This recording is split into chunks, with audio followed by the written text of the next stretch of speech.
Total Smith here. Make sure y'all subscribe to my boy Downtown Deuce ASAP. Come on, man. Welcome to the dog pound. Yeah. I'm scared of these damn Pistons. I'm very concerned. Screaming, cheer it. Yeah, I cry loud, cause I said it got now. We off the leash and we not coming in peace. This is Detroit when we step on the court. Be afraid when you see the motorcade, watch below. When you see us soaring, dealing direct. Pick your poison, all gonna war when Dana's a song. Be afraid.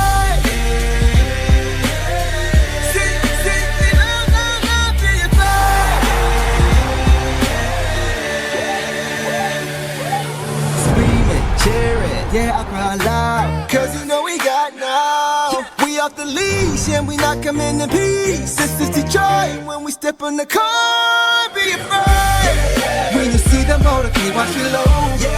When you see us soaring, sailing direct. Pick your poison, all gonna war with them Highlander songs. Be afraid. It's the dog pound.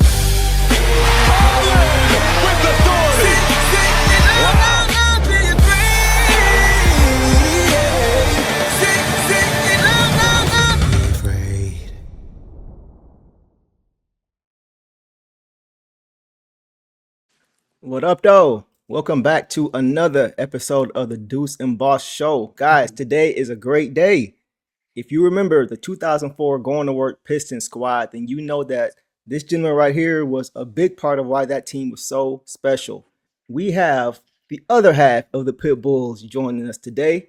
As you guys know, we've had Lindsey Hunter on a few times on the show, and today we have the other half. So we're going to get a completely different perspective of that Pistons team from this gentleman here. Lockdown defender, underrated scorer, the Amityville Horror, Big Three standout, and in the words of Lindsey Hunter, Mike Jizzle. Introducing Mike James. Mike, welcome to the show, bro. Appreciate taking the time, man. Thank you for having me, man. Absolutely, man. A lot of different things we could talk about for sure, but Mike, this is your first time on the show, bro. So I want to just start with this. How is life treating you, man? Like, what's life look like for you these days? You know, life is good. You know, I have an assisted living facility. I have a patient care. I'm about to open up a patient care facility. I have a mental health foundation, Mike James Mental Health Foundation. You know, I go into schools. I also have a technology, Lovejoy Mental Health, you know, that I've partnered with, that he has a app that you can connect with the therapist and the person as well. And, you know, instead of going into offices and instead of, you know, having the fear of the, you know, what people may think of you, you now have this privacy on your phone where you can connect with therapists. You can also connect with communities, where we start creating communities where you understand that regardless of what you're doing in life, you're not alone. And no matter what your problem is, you're not the only one going through that problem. And when you understand that, then you start realizing, no, the world is not on your shoulders, that you only do your part and you focus on your part and you don't put the world on your part. Most of the times, you know, when you hear of a suicide or if you hear of any problems that a person's dealing with, normally don't nobody know what was going on, and that everyone is so surprised, everyone is so shocked. It's just like it just came from out of nowhere. But it's been an ongoing problem that person felt like no one can understand, but that's not true. You know, you always got people that got your back, and so you got to realize that. And it is a real danger, and it's something serious, and it's something that I'm real serious about. Man, shout out to you, bro. I mean, I know we came here to talk basketball today, but offline, I may be hitting you up myself to talk about a few things. For sure. Let's talk a little hoops, bro. Let's talk NBA Finals, man. The New York Knicks currently up 3-1 on the Spurs with the chance to close it out in San Antonio and win their first title in 53 years since 73. Every game, from what I've seen, Mike, has come down to the wire. The more experienced team has come out on top 3 of those 4 games. So let me just ask you, bro, what's been your reaction to the first 4 games of these NBA Finals, and what do you expect to see the rest of the way, bro? Like I said before, the problem is San Antonio is a young team. San Antonio didn't lose to the Knicks; they beat themselves. And but every game came down to mental mistakes. They didn't understand how valuable and important time in possession is in the fourth quarter, especially the last 5 minutes. This isn't regular season, so plays that you have to always stay in the moment. You have to understand where you're at, what's going on, because everything is so crazy. The fans are crazy, the game is crazy, but you have to now know that, okay, this is winning time, and every possession is extremely important. San Antonio didn't play with that type of pride, and I think that is going to be a place where they grow in the future. I see them as a dynasty if they keep that team together. But this is just New York's year. They beat them in the cup, and I think they Yeah. have confidence against them. And those guys are playing at a high level. No, I think that's a great point, bro. You think about two of the games so far. The Spurs have lost two of those games by 1 point in two of those games. So to your point, regardless, and I think now this gives the Knicks a lot of more confidence now because regardless of how many points are down in any game going forward, they came back from 29 down. So Yeah. they feel there's no mountain they can't overcome. Go ahead. No, San Antonio, you always have a chance, but it's going to be hard to beat them 3 times. But they just have to come out and play smarter at the end of the games. I think that's been everyone is trying to be the man instead of just running the offense through Wemby, especially towards the end of the game. I think that's when you slow the game down. You make sure you're getting a good possession, but they got trigger happy, and everyone wants to be the hero, and that comes from youth.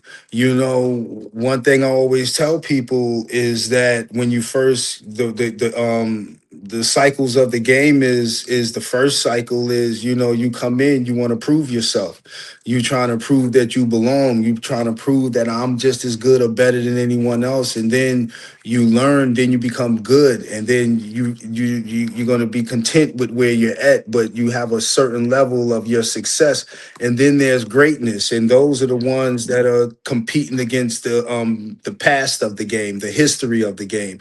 Those are the ones that are competing against the numbers. You know what I mean? And so you can't understand their mindset, and you can't understand where they're at. And these kids in San Antonio are still trying to prove themselves.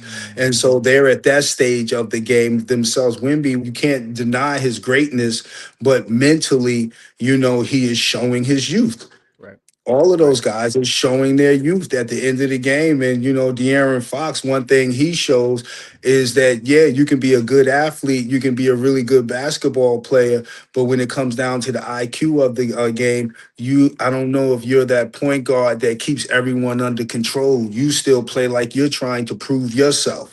And instead of playing like the facilitator and keeping everyone under control and making sure that the ball is getting in the right places, you still taking ill-advised jump shots, you still making ill-advised crazy moves. And so I think that's been the biggest issue is your IQ at the end of the game has been really hurting the Spurs. So when you talked to me before, you hit me before, I think it was before game one, and you said you thought the series is going no more than 5. You said gentleman sweep. And it's looking like Facts. it might go that way. Do you still see it going that way? Man, we taking this championship. If Adam Silver don't want the New York Knicks beating up all the San Antonio Spurs fans, get this series over with. You know Man, they going crazy over there, bro. Like on this, Listen, like what in the no, but world? see, that's the problem, though. See, the problem is this. I was just saying, I said the problem is you don't understand New York mindsets. Like everyone just think because of the gentrification now, Brooklyn Bridge is sweet and life is good in New York.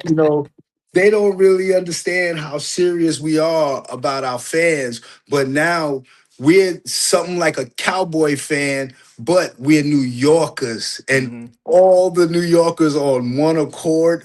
Like like only thing that we can be on one accord together about is something angry. So we get to beat up people together. Like what? Like come on! Like it's just if you ain't in orange and blue, you are a threat. You better not. Man. You better not even be in the Brooklyn Nets jersey right now. Oh Like no. No, I don't even know why anybody would want to wear a New Nets jersey right now, bro. you better come up out of that. And then it's been 50 plus years. It's been 50 plus years too. So I'm sure Knicks fans been waiting for Yeah. something like. Are you from New York, bro? Yes, I'm from New York. Come Okay, on, nah, it man. makes You sense. see It the makes sense. Amityville horror. You called it Yeah. out. What you You right. talking You right. about? Okay. What you All right. talking about? So it ain't no talking you out of nothing, New York. Then I ain't even going to go Man, down I that road. understand what they doing right now, man. We taking our championship. This is ours. We gonna put everybody in the headlock. The referees, we get everybody. we I know gonna one thing. Women better be careful, man. You better be careful with mushing people, and like I know he's a tall guy, but he ain't a big guy, so he need to be careful with who he's But going at you know like that. what? One thing that makes us different from the rest of the world is they didn't compete with their friends like we competed with our friends. Okay. They don't compete like we compete. We slap Yeah. box, we get into fights, and then we go get ice cream. You know what Right. I'm saying? Like Right. if you're not tough, you can't even really hang out with me. Like, but the Mm-hmm. thing is, they don't play like that in other around the world. They're more Right. friendly. There's no reason to have conflict with each other. Right. They sleep with toes in their face, and everybody like sardines in the bed, and it's always love, and it's always where we gonna be like, man, move, push you off, like I'll punch you in your face in the middle of the night while you Yeah. sleep type stuff, Right. and then Right. we gonna eat breakfast together in the morning. Yeah. But Let it you know go. what I'm Yeah. saying? So Yep. that's where, yeah, he thinks he can have that type of personality, but at the end of the day, even though he's skinny, man, that's a lot of talk. You know what I mean? He mess around and jab you and knock. He got one of them. He got one of them Deontay Wilder jabs. You better leave that man alone. He sleep. The Yeah. maturity to be able to hang out with the monks, the Okay. maturity of who he is mentally Mm. lets you know he has some type of animal in him that he keeps calm. Like Okay. there's a calmness about him, but there's also a rage about him. You can tell by the way he plays. He plays like a dog. Yeah. But he just nice. He just sweet. He talks with he has that French accent. Everybody was using that sexy old accent. You know what I'm saying? Sounding like Pepe Le Pew. You know what I mean? So it's just Speaking like to T like people. this. Yeah, people mistake that, but at the end of the day, by the way he plays, he doesn't play nice. Yeah. Like he plays like I'm dominating. When he played in Right. the All-Star game, I'm dominating all of y'all. Whenever Yeah. he did, he has a I'm dominating mindset. That True. doesn't mean that you nice because you True. talk nice and you from France. Like That's I'm true. watching how you play. And the way you play, there ain't nothing nice about your attitude. And then you can go hang out with monks and do all of that type stuff. I can't Yeah. meditate. I'm trying now to learn how to meditate. I need to ask you how to tap in because you know how to tap in. That Yeah. shows strength. So listen, there's been some recent chatter, right, regarding some similarities that some people are seeing between this Knicks team and you guys' 2004 championship squad, right? The most recent comparison was made by Charles Barkley. He came out and said that both of those teams have a bunch of really good veteran players who play great team basketball. I have my own thoughts about that, but you played on that team, so I want to ask you. We're underdogs. We was two teams that wasn't supposed to win the championship that year and dominate the team in the playoffs. Yeah, And that's basically the similarities. But you can't compare who we like the team that we was.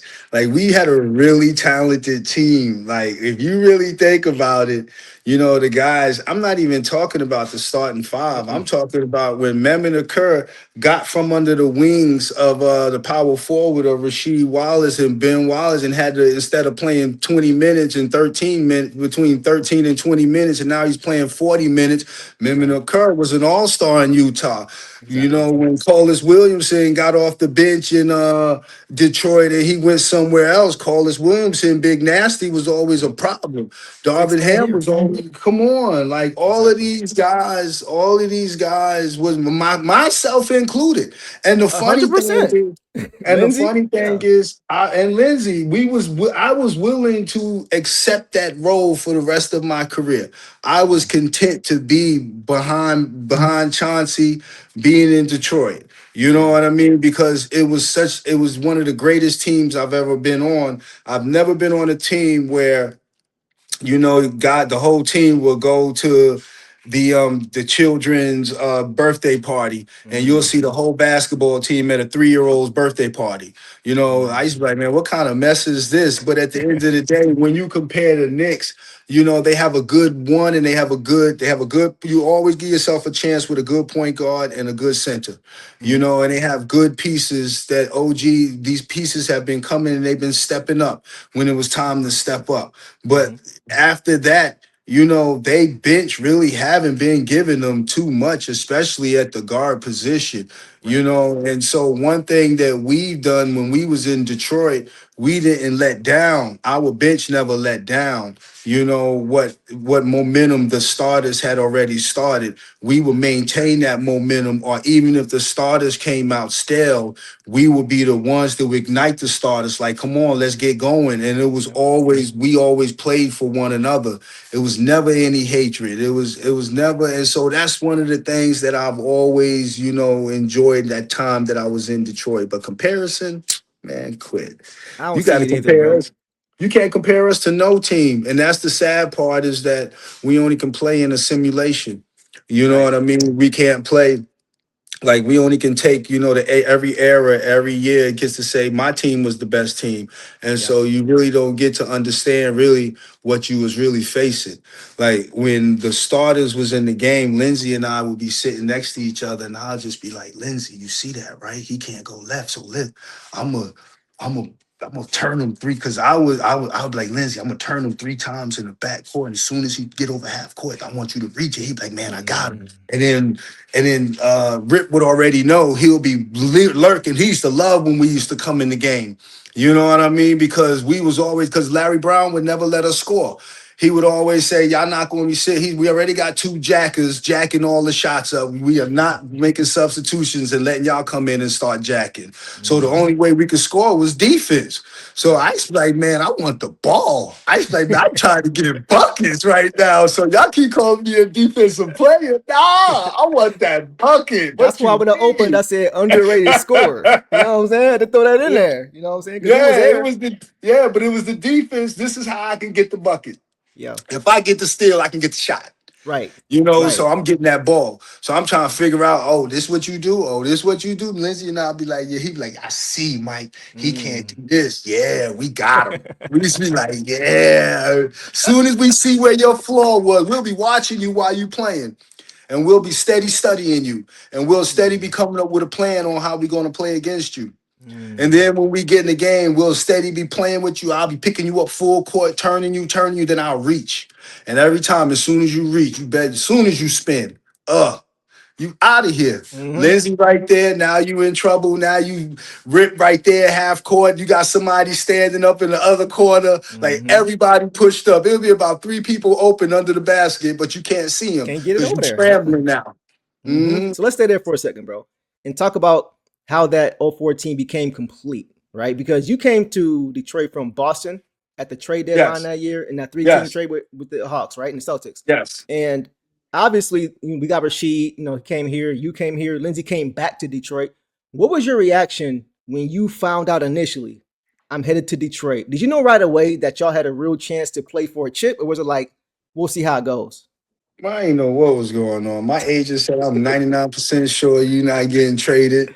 I said, hey, Wow. man. Danny Ainge came knocking on my door. I said, ooh, what is he knocking on my door for? Yeah. He said, Mike, I'm sorry to tell you, you're going to Detroit, but you guys got a chance to do something really special this year. Mm. Good luck. I was like, dang, Wow. all right, that's just how it. And then I got to Detroit, and I think we was playing a road game, and I was looking for a seat and caught. I've never been bullied before in my life, so I really didn't understand how to handle this. But he was like the first person that like really bullied me, and he was just Mm. like, I came and I was looking for. He said, "Man, sit your ass down right here." I was just like, That's Corliss. That's Corliss. was That's like, Big yo, Nasty. this is like the first day that we met. This is how he Wow. introduced himself to me. He was like, man, you better sit your ass down right there. I was like, man, this dude right here, man, I don't know how to take this, man. He always be telling me something crazy, and he always talked to me like that. And Darvin Ham used to sit next to him like, man, come on, Carlos, man, leave that man alone, man. Let that man breathe. I was like, thank you, man. Oh man, that is hilarious. That sounds like Corliss Williamson though. For anybody Oh, who that's Big knows, Nasty. That's you know Big what I'm saying? Nasty. That's Mm-hmm. Saginaw. You know what I mean? Sag Nasty. That's what it is. Man, it's funny you said that, Right. bro. Because when you first, I'm gonna be honest. When you first arrived in Detroit, I wasn't that familiar with you. Yeah. So when we got Sheed, I'm like, okay, obviously that's Sheed. When we got Lindsey back, I'm like, bet, because he was gone and then he came back with you guys in that trade. So I'm like, okay, we got Mike James, probably part of the deal. I don't know if he's gonna play that much, but he okay, cool. We got throw in. That's what I'm thinking because I didn't know. We got throw Yeah. in, cool. So you get here, I'm like, how in the world did we get him to? Like how?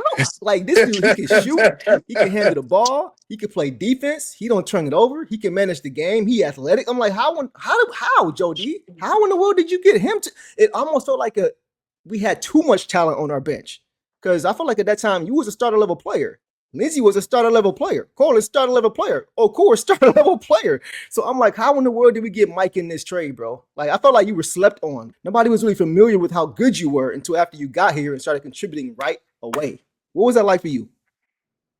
Oh, in the beginning, it was crazy getting to know everyone because, I realized that everyone was pit bulls and we had our little system. A story. Dave Chappelle just came out, and Yeah. I didn't watch Dave Chappelle. I didn't even know nothing about this Chappelle show. And one Okay. day, Rip Hamilton and Rasheed Wallace came in. I'm Mike James. I'm Mike James. Mike James. And I'm sitting there now, I'm mad because I'm like, are they calling me? Oh. I'm like, so I looked at Ben. See, Ben used to always do this to me, and I don't know why he used to do this to me, but I looked at Ben, and I said, yo, are they calling me a yo, damn problem? Is there a problem? Ben said, Mike James, listen, Mike James. And did I call you a bitch, Mike James? You see them men over there calling you a bitch. Don't direct that to me. You direct that to them, Mike James. You was ready to square up, sound like, bro. Oh Because man, that Lindsey was told me like you wasn't afraid to fight. He's like, Mike will fight. Like Mike was oh about to. man, listen, don't play with me. Don't play with me. Listen, I'm ready. I'm happy. Hee hee ha ha ha. Yeah. That's why McCallus used to bully me. I used to always just be like, I'll sit down because I'll be like, yo, I really don't know who this dude really think I am. And I Yeah. don't really want to fight you, but like you I big. will. But I'm over there like I'm sitting there like, man, like, yo, we can get to this. Like, we can shoot this. Like, we can really shoot this, Carlos. I really don't want to do this. I really don't want to do this. Oh my lord, bro. That is classic, bro. I told Lindsey this. 2004 is one of my favorite years because that's the year I graduated high school, and it was topped off, obviously, with you guys bringing the chip to the D for the first time in 14 years to that point. So now that I got you here, bro, I want to hear from you. What comes to mind? Like, what moment immediately comes to mind from that year when I say 2004 championship? What comes to mind? You know what? I built a vendetta against the Pistons because of Rip, Chauncey. Because I remember when I first got there, Rip used to always be like, Mike, you trash. You ain't nothing. You ain't even like that. And I used to always be like, I used to kill you in Chauncey. Like when I was in Boston, when I was in Miami, I used to like, I used to kill y'all. Like, what is you talking about? Like, y'all can't guard me. And they used to be like, Mike, you trash. You not like that. Rip used to always go at me like that. Mm-hmm. And so before the first round of the playoffs, they called the team meeting, and they was like, yo, we got this serious team meeting. You know, we about to play Milwaukee. Like, yo, let's watch this video. Like, let's get serious. So we all in the locker room. We about to get hyped. We trying to figure out what we about to do. And then it's a video for about 5 minutes of all my bloopers against them. When I was in Miami, when I was in Boston, I was sitting there. Everybody is on the floor, like rolling around. I'm sitting there like this. Just take it. I'm like, all right, y'all. I'm gonna Like, get all you, right, sucker. y'all. I will remember this. I have my career high against Chauncey and Rip. Like, I have, Really? oh man, Ooh. listen, I will tell you, Chauncey hit more buzzer beaters against me than any. I had to call him Mr. Big Shot, not Yeah. because I would hit the shot that would put us up 1 point, 2 points, and he would like hit the Yep. shot like that Too would much win. time. I used to be like, how come this dude does this to me? So, but I have my share of wins against those guys Okay. as well. Okay. Okay. Like, yeah, because that's stuff we don't think about. Like, they hard to guard, but they got to guard too. I used to see Lindsey and them Pistons. I used to be like, "Ugh," like I don't care about it. I'm going at y'all. So listen, I'm glad you mentioned Milwaukee. Quick story for you. Just hear me out. So I've said this before, and I'll never forget. I will never forget the way you guys came out in that game one in 2004. In that game one against the Bucks, bro. I was at that game, but the Palace was electric. It was electric. As soon as you and Lindsey checked into the game, bro, and y'all saw Damon Jones on the other side running point, I could visibly see you guys look like y'all smell blood in the water. First play, he inbounds, y'all swarm him. He tried to spin out of it, like you said. He falls down, turns it over, transition layup for Mike James. Next play, inbound again. Y'all swarm again, right under the hoop. And you almost turn him over again, but the ref called that little touch foul, and the arena started shaking. Like, are you kidding me, right? So it was just like utter disbelief. So on the ensuing play, y'all swarm again, and he picks up his dribble, and he's looking for an outlet. But this time, Ben is playing safety, right? So he picks off the pass, and y'all score off that. Back to back to back plays, defense to offense. So the way you guys were able to sway and shift momentum of games with your defense, bro, coming off the bench like that is something I don't think I've ever really seen. Like, this Pistons team now is reminding me of that. But like, I've never seen it at that level, especially in the playoffs, the way you guys did it, man. What do you remember? Do you remember that sequence of that game one when y'all just kept turning them over and over again in the backcourt? Yeah, Lindsey and I was on the bench. Like, Lindsey, you see that, right? He can't handle the ball really that good. Mm-hmm. Like, let's put that heat on him. Like, we used to be like, Lindsey, you see what he got going on right now. Okay, he want to play like Magic Johnson. He want to play with his back to the basket. Yep. We're gonna make you boogie. You're gonna have to, and that was always, you see, the problem when they talk about championship teams and championship, like great championship teams, you know, our five match up really good against any championship team that you put out there. You know, people really underestimate the talent of Tayshaun Prince. They really underestimate how good he really was at that three position. Yes. And Ben and Rasheed, they complemented each other greater than any, you know, front court could probably ever complement, you know, one another together. And the backcourt of Rip and Chauncey, come on, man. You couldn't ask, you match them two against any two great guards, backcourts. You know what I mean? Rip gonna have you running around just as much as somebody else gonna have you running around. But bucket. You know what I mean? And so, but the problem was never the fives. See, most championship teams, they played seven. You know, they only had like a 2-3 player rotation. You know what I mean? They cut their rotation in the playoffs, and so they play less people. Where we still had 10 people, you know, that you're subbing. And then you probably had one more that you could play that probably didn't play because of whatever reason Larry Brown is feeling. But we had a great team. They had great players that made a good team, but we had a great team. So no matter where you subbed us, so if you play, that would have been the problem. We play against like the Chicago Bulls. Randy Brown, you're not bringing that ball up. Right. Like, you tripping right now. You done turned the ball over 3 times. You done gave us a run. Yeah. Whoever y'all talk about, Barbosa, man, you're not bringing that ball up. Yeah. When they start Yeah. talking about how they go into backcourts and they make them substitutions and they put they backup guards in against our backup guards, see, there lies the problem. Hmm. That's when the game is going to always turn. That's when we're going to always turn the game because they don't understand our backups are starters. Right. Y'all Exactly. backups are real backups. Y'all Facts. don't really understand how to play. Facts. And so that's where we're gonna separate. Plus, we're gonna make y'all play faster. Y'all not running no plays.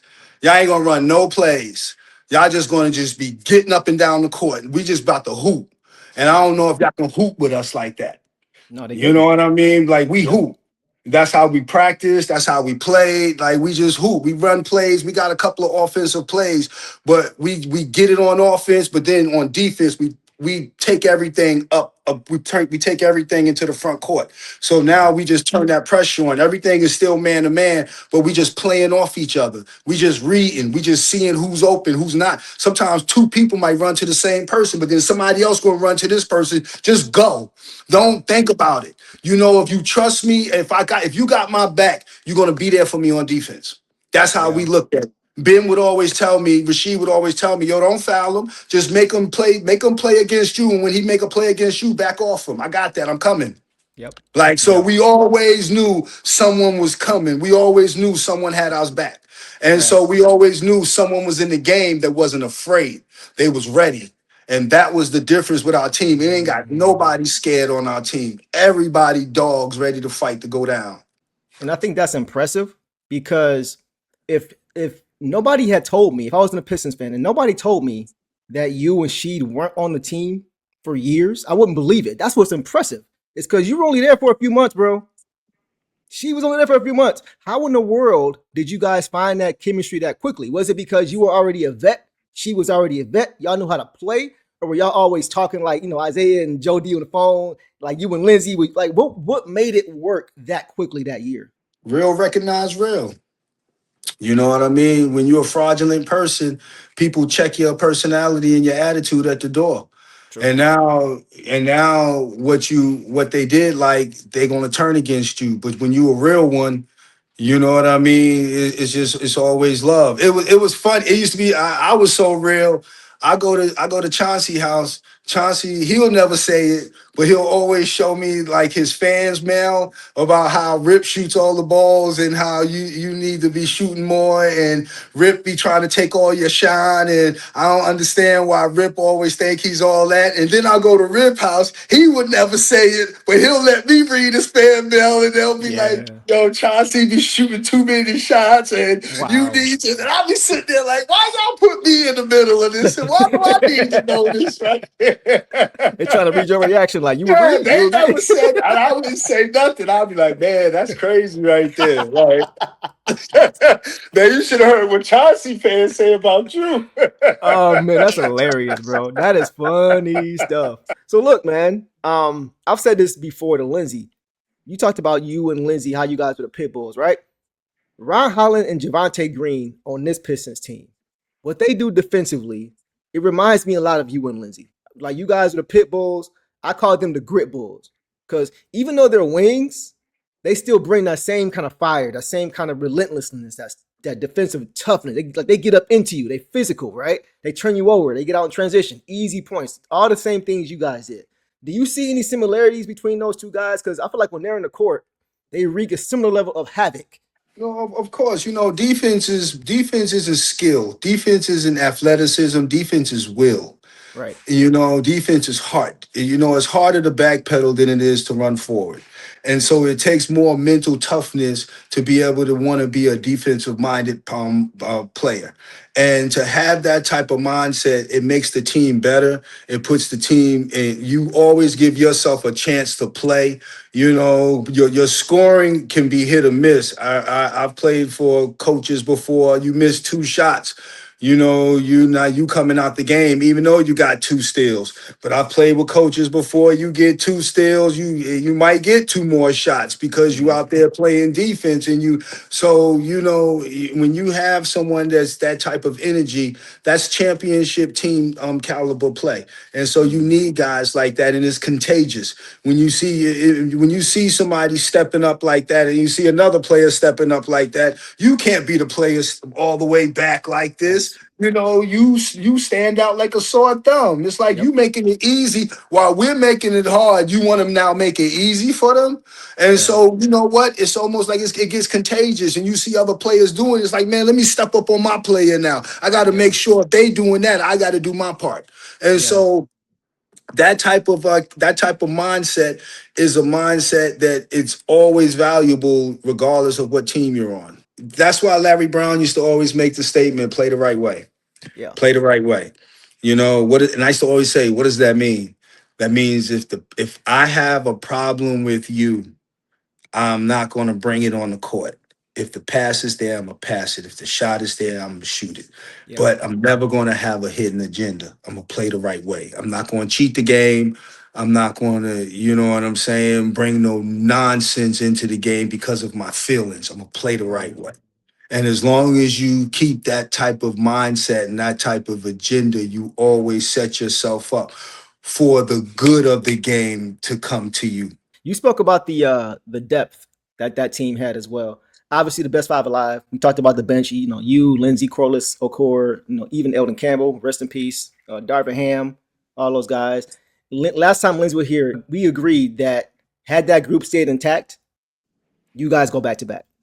So I've always wanted to ask you this: do you think that group, that 04 squad, had you guys stayed together, that you guys repeat and beat the Spurs the following year? And Mike, why didn't you return in 05, bro? Why didn't you come back? I was hurt. I ain't gonna lie. I was hurt. Okay, first, Joe Dumas didn't even give me a qualifying offer. He just said, basically, they felt like anybody can do what I did. They felt like anybody can play my role. Anybody can play my position. And so they felt like it was easy to get, you got your money, you can go ahead. And I was like, man, I'm willing to take less, to stay here. And he was just like, nah, gone. And and so that's when I signed with Milwaukee. And what was the question? I was just asking, like first of all, I like Carlos Arroyo, but come on, bro. Like, he just the way you fit, bro. It was, you can't just replace it with another guy. Come on, man. I love Detroit. Detroit was home, man. I've only been there for months, and I still go places, and they like Mike James. Yes, sir. What I'm saying? Like, Yes, I love you, Pitbull. And so, Yep. shout out always to Detroit. It's always love there. And I appreciate the love from every Piston fan, because that moment was such a memorable moment, being able to achieve what we accomplished in that time, and in such a short time, us coming together and us forming like Voltron. I mean, we was like a gang. We hung out like a gang. We play hard, play harder. Like, we hung out, when we was on the court, we didn't play.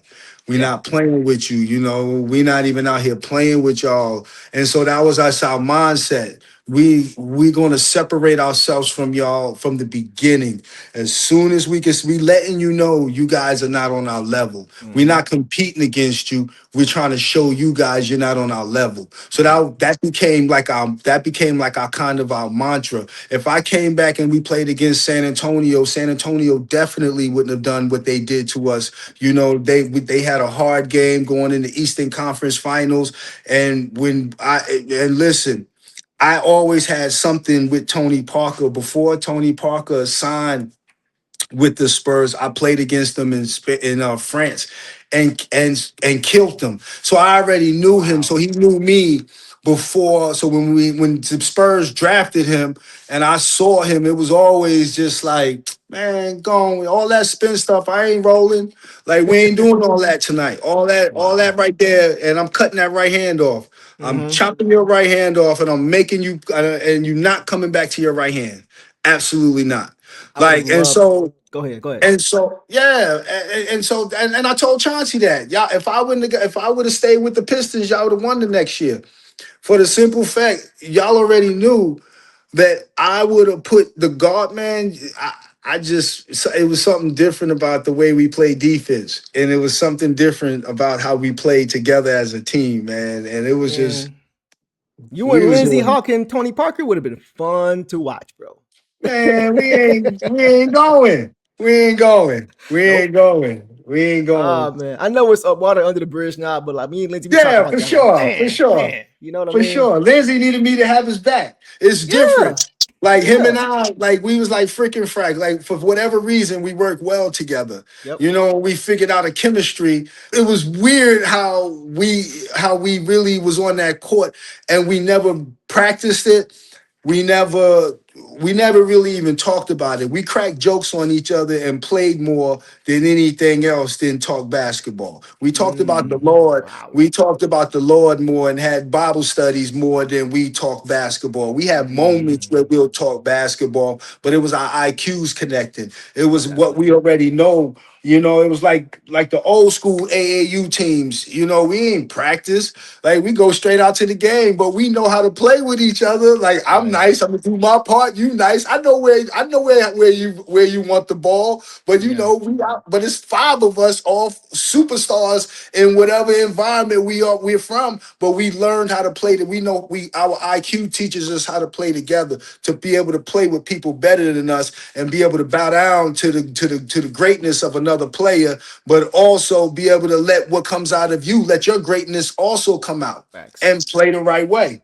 Facts. You just had the instincts, bro. And that's why it's hard for me to stomach the fact that it was felt like you could be replaceable.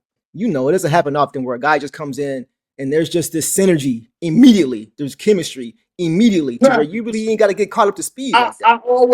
I always gained the respect of the fans and my peers. It was the front office that always looked at me as a third guard, and I should be Okay. happy to be here. You Okay. know, I always went into training camp better than the starter, but getting DNPs.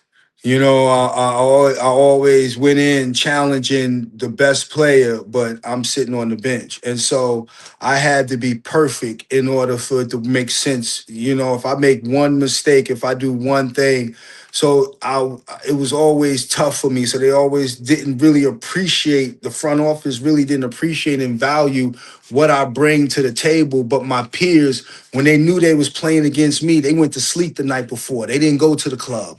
They didn't, Yep. they didn't Get your wasn't with rest. their girl. They like, yo, nah, like I'm going to bed. I gotta play against Mike James tomorrow. Like I got a dog, I got like a real live dog going against me. But the front office was like, oh, he just had a good game. You know what I'm saying? Or it was always one of those things. And so every year I always had to prove myself because I was always 1 year older. And I came into the league as an old rookie as already, you know, spending 3 years, going to prep school, spending 3 years in Europe, and then finally getting an opportunity to play for the Heat. And so, I'm already like, kind of like a G. Like, look, y'all ain't gonna be talking to me crazy. All this rookie hazing stuff. We Yeah. ain't doing all that, dog. Grown Like, I'm man. letting Grown y'all man. know. I Yeah. got kids. I got Yeah. married. Like, y'all not gonna Hmm. play with me out here. Okay. Now that makes a lot of sense. So you were probably mentally more ready than most. You were more mentally ready than most Yeah. rookies. You weren't wet behind the ears. It wasn't deer in the No. headlights. Like you knew what to expect. That probably Yeah. played a big part in why you were Yeah. able to just pick it up so quick and know what was going on and be able to adapt. So I'll give you credit for that for sure, bro. Let me ask you this: which of these two players do you think regrets their fast break layup attempt more? I'm gonna say it again. Which of these two guys, between these two guys, who do you think regrets their fast break layup attempt more? De'Aaron Fox against OG in 2026 or Reggie Miller against Tayshaun Prince in 2004? See, the difference is Tayshaun's was a great play on the ball because that stopped a fast break that Reggie was about to really put them up, or make a run and put them up. Yeah. And so the difference is I think that De'Aaron should have been smart enough. I know just the momentum of the game and the I feel speed you. of the game and everything going so fast. And it's like, oh, let me get this bucket real quick. And he did get fouled, but you left it up to the ref to make the decision. You know what I'm saying? You should. It could have been easily something real quick and turn and just pull it right back out. Like Yeah. a John Stockton would have understood quickly. Chris Someone Paul. with a high IQ as a basketball player, regardless of how big of a play that would have been. They know I'm up one. It's a low clock right now. Let me turn this. Let me get this thing and let me make them foul me. Right. Let me find somebody else to throw this to. You know what I mean? And so now the question would have been the missed layup by what's your boy name with Oh, the Josh Hart. Knicks? Yes, with Josh Yeah. Hart. Now that would have been the big talk. Now the layup that you blew, Right. that would have won Would the have lost the game. But game. Yeah. instead, you would have lost the game because of the layup you blew. You came down to that. Mm-hmm. Yeah, both ways. It's a game of inches, man. That's crazy. Game of That's crazy. inches. All the talk would have been him blowing the layup. It would Right. have been him on the front cover, layup, hit the back of the rim. They'd have been talking about the Patrick Ewing missed layup. Oh wow. You know what I'm saying? Now they'd have been comparing it to the Patrick Ewing missed layup. Now it would have turned it completely around. I didn't even Seriously. think about that, bro, because it bounced off the same way too now. Back That's a iron, fact. front iron, That's fall. a That's fact. wow. That would have been. I never even thought about that. That would have been terrible for Knicks fans. That'd have been PTSD all over again. That's a Facts. great point. I never even thought about that. They would have went right back there. That'd have been the biggest missed layup since Patrick Ewing's missed layup. Yeah, that's big, Now, bro. now the Spurs is 2-2, and it's a whole entirely different series. That's right. I think the Spurs would win this. I still have them winning. I know it's 3-1. I know you probably don't want to hear this because you're a Knicks fan. I don't think this series is over yet. Despite the gut wrenching loss, They're too young. I The problem is, it's not their talent and skills. I Mhm. think that they have enough to be a dynasty in the future. They keep that team together. Mhm. I just don't think they're mature enough to Okay. win a championship right now. I think Okay. that New York is ripe. They're ready, and they just I just think the aura of the game right now is just on their side. Okay. It's just one of those things. It's their time, and Feel you. no one can take them. No one can take this away from them. I don't think so. Let me ask you this. I think if the Pistons had gotten, and it's an if again, I know. I think if the Pistons get past the Cavs, they beat the Knicks. I Of really course, believe that. What do you of think course. about that? My two favorite players is playing against each other. Who are your two favorite players? Jalen Brunson and Kay Cunningham. Okay. Those my two favorite players. And the funny thing is, I never liked light skinned players. I don't even really like I can't I don't like I can't I enjoy Steph. I Come can't on, deal with Steph, man. man. Steph got a light skinned game, man. I can't take watching him. Like I love he great. Yes, no one can take no disrespect. But just Yeah. don't I can't that's just for Steph. That's What just about for Clay? Man, Because same he light thing, skinned man. too. Don't nobody want exactly. And he play like he light skinned. He got a light skinned game. You But know, I don't feel like K is a K light skinned game K no no though. no no. K doesn't play light skin. I thought you said Yeah. Clay.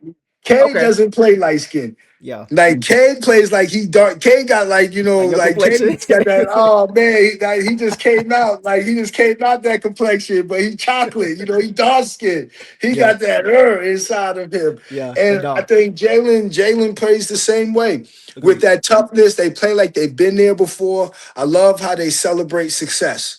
They Mm. don't give success no celebration at all. They just play the game. They play like they've been there before. They play like they've done it before. And so that's the reason why that's one of the main reasons, I hate kids running down the court. Man, get back on defense and I celebrate and know. do I it. Oh, know. man, I whatever. know. All them Go antics for pressure. who? Go pressure 94. I know. I feel you on that. Go pick I'm the up on same. defense and go finish playing. Stay in the game. Stay locked in. But you Yep. so quick to want to celebrate for the fans, and the fans came to celebrate you, and you want to celebrate to the Mm. fans. Focus on the game. We put too much nonsense into the game now, where that's the reason why the game is so watered down, because the kids is not just focused on the game. They Right. focused on everything else that comes with the game. Yeah. I feel like in spots that's cool, but not every. I like the crowd engagement. I like when they make a shot and Hit they're like, yeah, hit three yeah. But threes in a like, row. Don't hit one right, three. earn it. Don't hit 1 3, maybe 2 threes. Now hit 3 threes. Yeah, screaming, get them hyping, get a little Yeah, shimmy in there if you yeah, want to. But do yeah. Shout out something. bees. Yeah, Do something. Don't just, I you agree. know what I mean? Make a shot. Now all of a sudden you got ice in your veins. Man, get Yeah, out of here. or And then make you them call dish your next timeout. three.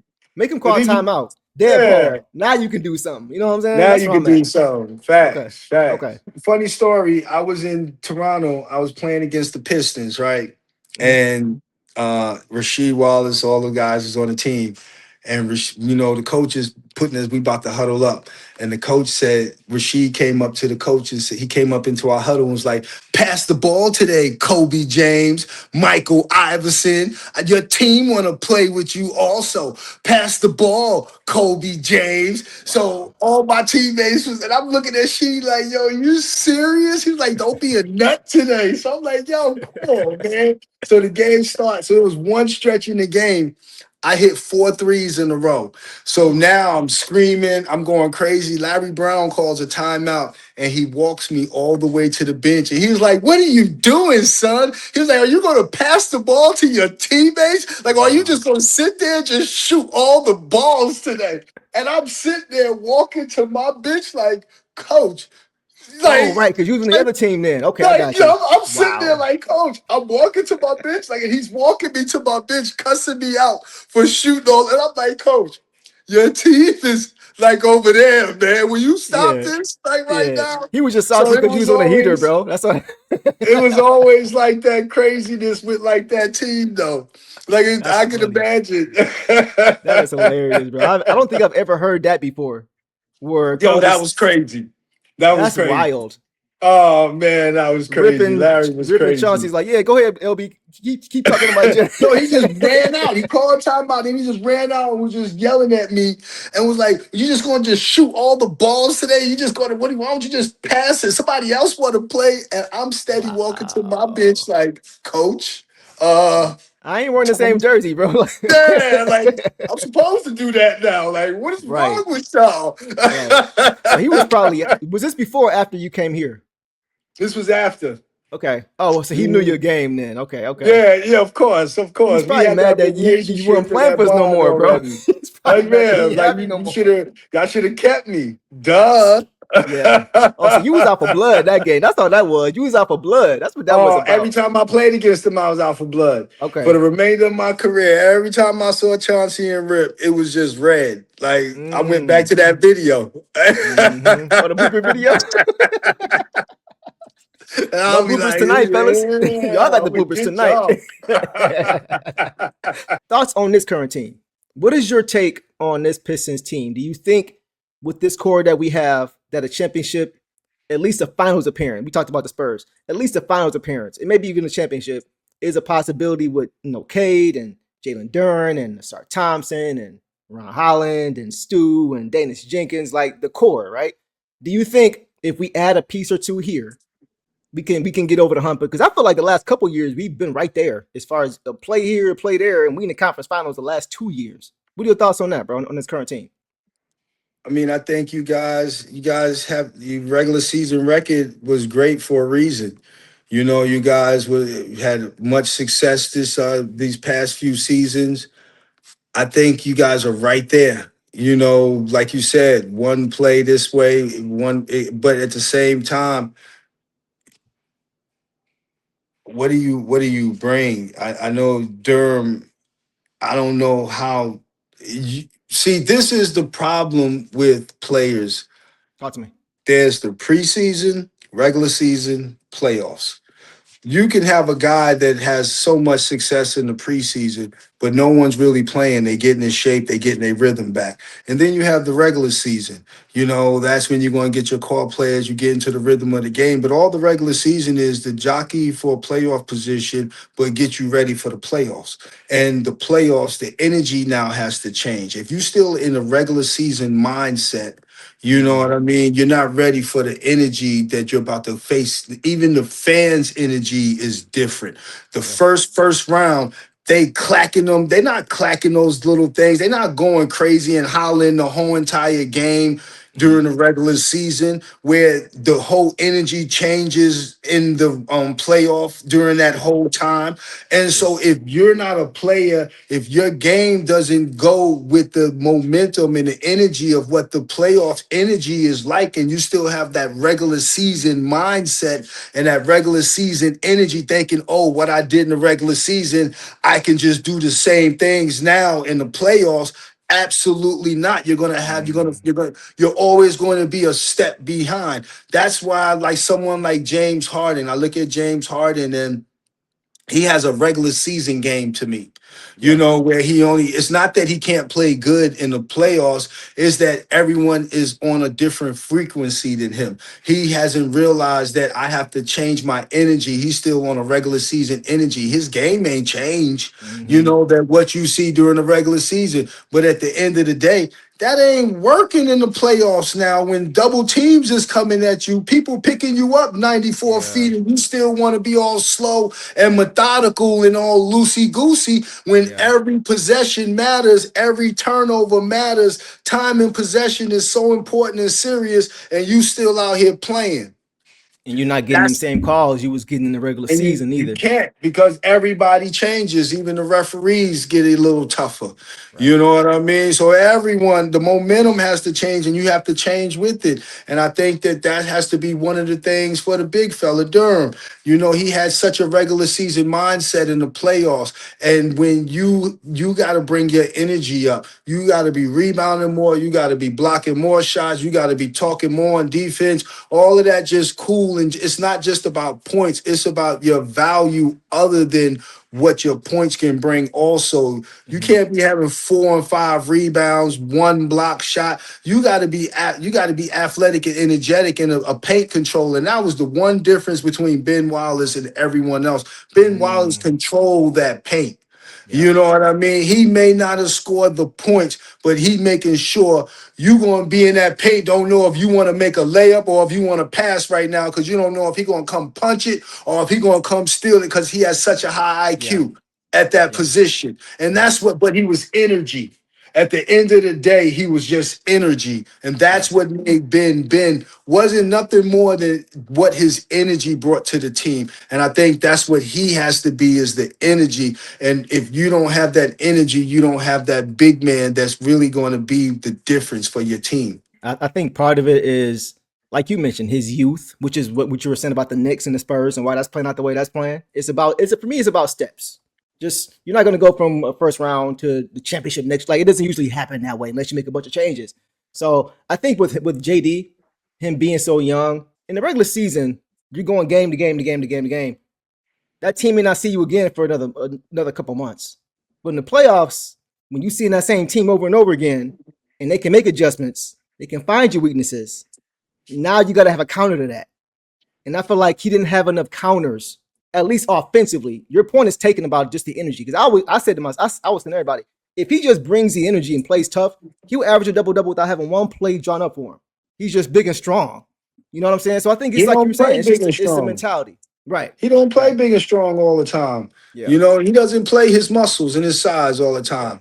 He plays smaller. And that's what I've noticed when I watch him play. I'm just like, man, he's supposed to be pushing people out the way. He's supposed to be knocking people over. He's all, excuse me, watch out. Like, excuse me, pardon me. He be like scooching through, like trying to scooch through. Like, man, knock people over, dog. Like, all of that trying to be a guard and finesse. You too big to be finesse. Yeah, you just supposed to be. You supposed to be averaging 2 charges a game, because you just running people over. Making them pick twice too. And I bet you they won't want to take another charge from you. Exactly. So I think it's just the youth. Not a lot of guys get max extensions at 22 years old. You know what I mean? So I think he started off so well. Like, he had such a huge jump. Expectation, everybody's like, okay. You know what I'm saying? Keep elevating. But when he took a step back, it's like, I think everybody started panicking. Like, he's still, overall, I feel like right where he's supposed to be. All-star, 22 years old, real young, no real playoff experience. Going through it. I think this make him better going down the road. What do you think?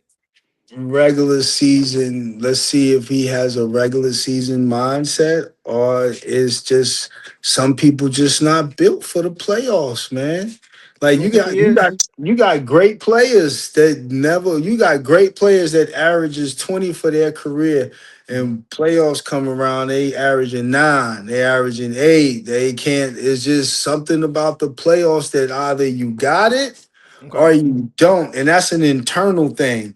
That Right. ain't just something you just pick up and now all of a sudden you just got it. That's the how bad do you want to win? Your playoffs mean you're that much closer to the Larry O'Brien. Right. You know what I mean? And that's the only reason why we're here right now is Right. for that trophy. And so if you now whatever you did during the regular season, you got to times 2, times 3 it now. Mm-hmm. Now Mm-hmm. it has to. Now we got to be playing at the highest level of basketball. We should be in the best rhythm that we possibly should be in. We should be at the highest level of confidence and playing the best rhythm of basketball now. That's a fact. Because I have confidence he can get there. I do. It's just we gotta see it consistently with him, like you mentioned. So we'll see. These kids want to stay in the clubs, man. These kids want to stay in the clubs and design clothes. You It's know what I different mean? now. They It's a don't different want to. They game. don't want. It ain't. But that ain't got nothing. They was still. Come on. They was wearing. They was wearing high heels with the fishes in them back in the 70s. You know what I'm saying? They was still fly. They was True. fly for that era. They was fly for that generation.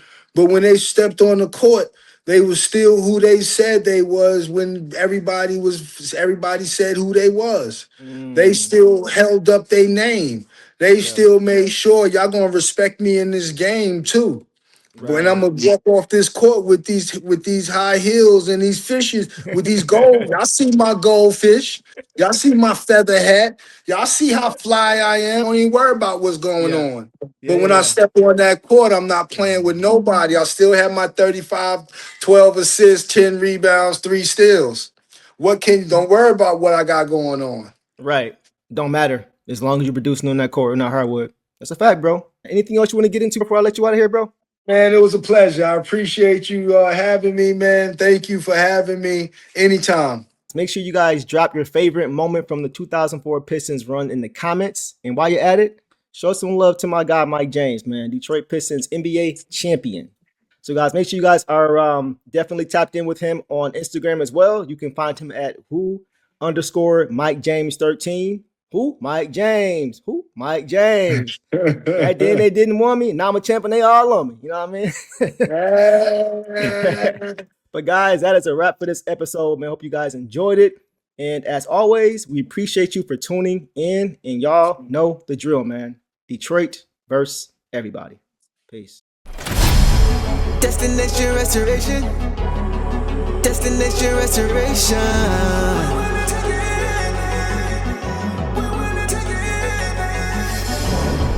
Destination restoration. Yeah, Detroit. Destination restoration. Yeah, it's our time. Can you feel the elevation? We on a mission on vacation. Time to create the separation. Championships and motivation. 313 need no explanation. Miss me with all that conversation. We ready for the confrontation. Counting down to our destination. The final destination. Together all the time together. It's us against the world, it don't get no better. We turned it around, that was the beginning. Coming for the crown, you know we winning. Time to put in the work, I'm about to go for stuff. Taking our prisoners, it's my time. Yeah, I know that it hurts. Say a prayer, go to church. You don't wanna see me in my prime. The mission is the ring, we're caught in everything. In the city, supporting the dream. Mission new I never seen, we deserve to be king. It's all or nothing, no in between. Now the clock is ticking and I hope you're listening. Don't touch me cause I'm sizzling. Physicality is stiffing and mentality is menacing. The dog pound body's crippling. Now the clock is ticking and I hope you're listening. Don't touch me cause I'm sizzling. Physicality is stiffing and mentality is menacing. The dog pound body's crippling. Feel the elevation. We on a mission on vacation. Time to create the separation. Championships and